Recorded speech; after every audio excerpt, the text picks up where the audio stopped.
I do think that I've encountered a new glitch, though. When I say new glitch, I'm sure people have encountered this before. I mean, a new one to me. So, John, you let me know if you've run into this one, because you may have, because you've got more hours than me on these. So, yesterday, I started doing a challenge in Gen 1, and during the challenge, on Brock's Geodude, I had a bee drill and I was using Poison Sting, and my idea was I was gonna try and poison him. Because part of the challenge is I couldn't use anything that's like super effective on him. So I didn't have anything available for that, so I'm like, okay, I will poison him. And he does have a full heal, which is a pain, but I thought, okay, I'll try for it. I was missing a lot. And I don't know if this is related. In one of my attempts, I opened with a Pikachu and just used Growl 6 times to get his attack really low so that I'd get the most Poison Sting attempts, right? So I Growl 6 times and I switch out for my my Beedrill with Poison Sting. I start Poison Stinging and I miss and I miss and I miss. I started writing down how many times I was missing because it was getting ridiculous. I missed 11 times in a row. Then I hit. And then I missed a handful of times and then I'd hit. But the most times in a row was 11. 11 seems excessively ridiculously high.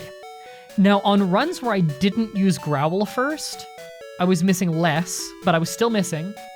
And the crazy thing, on the Growl run, I missed my 11, I hit one, I miss a few more. I switched to my Squirtle, I think. No, my Wartortle. I used Tackle a few times because I was only allowed to use Tackle in it. I used Tackle a few times, every single one of them hits. Because I was thinking, is there some kind of weirdness where, like, I used Growl these times and I switch, and he used Defense Curl these times, and somehow the game is accidentally misapplying the stat change to accuracy or evasion? But no, when I switched to Wartortle, the hit rate's totally normal. And then I switched back to Beedrill again, and I was still missing like crazy. It was crazy. I believe that if you max decrease a stat in Gen 1, it affects stuff like power and accuracy. It must have been something crazy like that. It was very strange. It was really, really strange. Because in some of the runs, I was hitting Poison Sting almost every time. So, just crazy Gen 1... Like, is it a glitch or is it a mechanic? Is Gen 1, who knows? Every single time I do a Gen 1 run, some wild new thing happens. It is unbelievable the stuff you find in Gen 1 sometimes. Man, is Gen 1 real? I know, right? Like, some of the stuff would blow your mind. Like, how did this happen?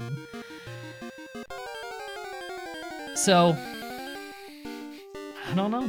Can you use same species if you change? Our rule is we can't use the same evolution line if we, like, you know, if we use a Tentacruel in a gym, then we can't then just go catch another Tentacruel or a Tentacool even, you know? That's part of the rules for this run.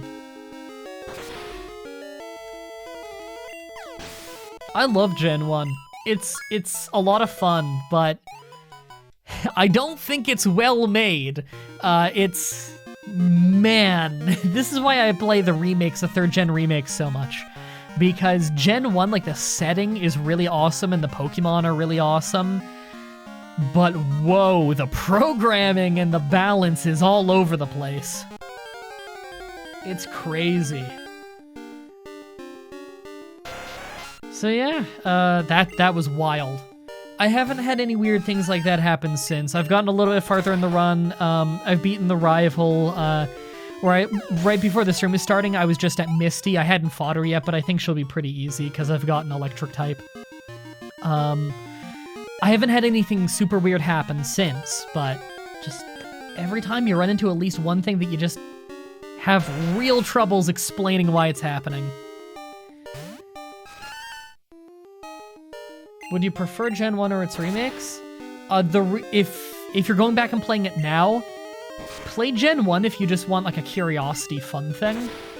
But if you really want to like just experience, if you just want to like experience Kanto, then the Gen 3 remakes are a really great way to do that. Because Kanto is a really great setting. The world of Kanto, I think, is one of the most interesting they've ever done in how creatively they gate things off with tunnels and cut and stuff like that. I think it is the most interesting map they've ever made. I say that. I haven't played 6th gen, and I haven't played all of 7th gen, so maybe those could change my mind. I don't know. But there's a reason Kanto gets redone a lot, and I think part of it is that the map is really, really fascinatingly well made. So yeah. Sent you a DM that might clear things up. List of glitches in Gen 1. I have been on that page a little bit, but I haven't read all of it because it's so long. Okay, he's linking to a specific one. Stat modifications error. Every time a Pokemon successfully uses a move that affects a stat change, parentheses, either raising, for example, with double teams, or lowering with Screech. Of any of the two Pokemon in battle, the following happens. The stat in question is recalculated from its out-of-battle stats and stat stage. If the target was the player's Pokemon badge boost, are all applied to all of the stats, boosting them by 1 out of 8. Okay, hold on. Lead to notable unintended status-related effects. Whenever one of the player's Pokemon's stat changes is modified, all of its other badge-boosted stats are multiplied by 1.125 again. That's weird. Now, that wouldn't have been affecting my battle. When a Pokemon is burned or paralyzed, the attacker speed drops from the status will be applied again whenever the opponent uses a move that modifies stat changes. Okay. That's weird. Oh, thank you for the reminder. I'm buying Pokeballs. Whenever burned or paralyzed attacker set respectively with Sword Stance or Agility is recalculated in accordance to the boosted stat stage, but the status drop is not applied after. Okay. Yeah, there might have been something weird going on there. Nothing there specifically referenced Agility.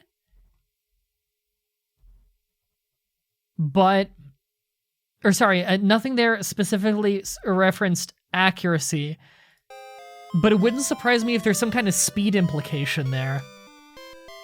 Yeah. Okay, I'll write an addendum in my script for that, because in my script I was literally just confused. I'll write a little addendum that said that you linked me the page during the stream, and there's this thing which doesn't directly address it, but it might give us a little bit of insight. I don't know. By the way, in my Pokemon challenge today, I think I told you... Wait, did I already tell you on the DM? I showed it you out and linked in a card to your gambling Pokemon Casino video, because it gave people better...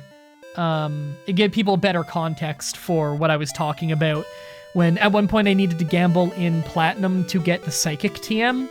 And I couldn't really explain how long that takes very well, either than like literally saying how long it took me, but I wasn't doing it the fastest in the world because I'm like watching YouTube videos on the side. Is there no Pokemart in here? Could have sworn there was, whatever.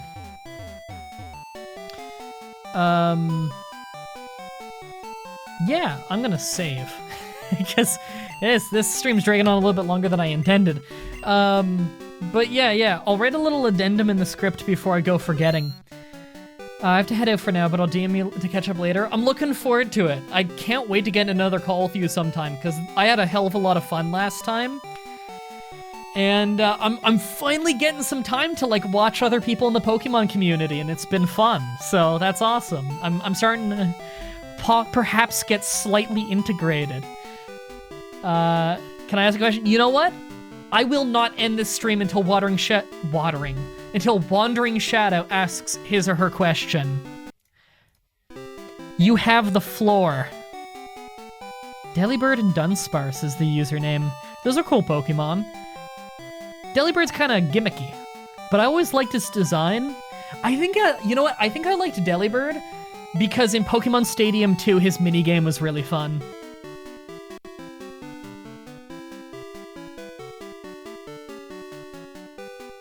Everybody's waiting, Wandering Shadow. You're the star of the show.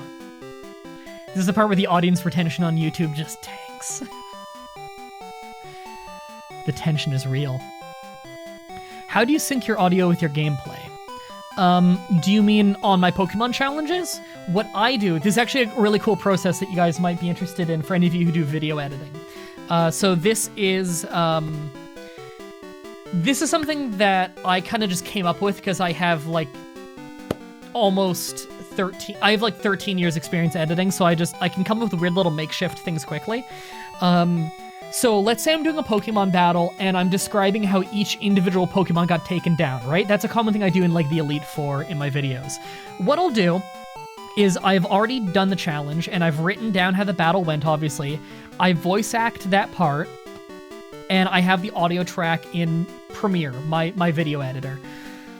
So what I do is I take an image file and I stretch it across the whole duration of the battle.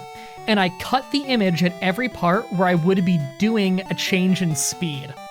So the entirety of beating the Shuckle is gonna be, I have one image clip for that, and then cut. And then the next one is like, next he sends out a Fraligator and I use my Pikachu and blah, blah, blah. That's a whole picture file, right? Is a picture file above that.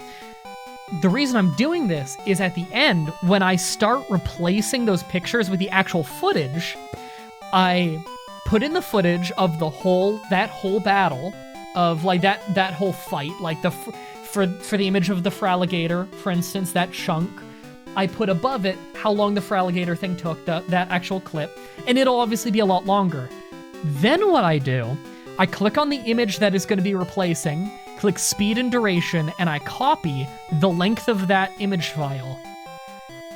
I then speed and duration the actual video clip, paste in the duration, so now they're the same duration, override the picture with the by just dragging over the video clip. Now, that exact chunk of the battle is at the exact speed it needs to be to match up perfectly. That is genius. I don't know anybody else who does it that way. I just came up with it on my second challenge because, again, I'm good at like makeshifting things together because of my years of editing experience. There's probably better ways to do it, but I got very, very fast at that because I know like it's I think I mapped Control Alt. No, I think I mapped like Alt R or something. I don't know. It's muscle memory when I do it. To speed and duration, I can just go speed and duration, copy, speed and duration, paste, do it like that, put them all in a row. Like, I edit so fast now. Thank you so much. I hope that helped. You now have an editing pro tip in the Pokemon Challenge community that I think I'm literally the only guy who does. And considering I'm pretty sure I'm the fastest editor in the Pokemon Challenge community, that tip might really help you with your editing process. So I hope you found that helpful. Thank you for asking that question, actually. That was a fun question to answer. Ever checked out Pick Asprey? Yes, in the first 10 seconds of my first Pokemon challenge, I shout him out for introducing me to this whole genre of doing Pokemon challenges. Anyway, thank you everybody so much for coming to the stream. I really appreciate it. I need to go get a little bit of editing done. I need to amend my script a little bit. And I need to go record some more 7 Days to Die with Brandon. And then edit even more after that, because goddamn am I busy. Thank you everybody so much for watching, and until next time, have a nice day.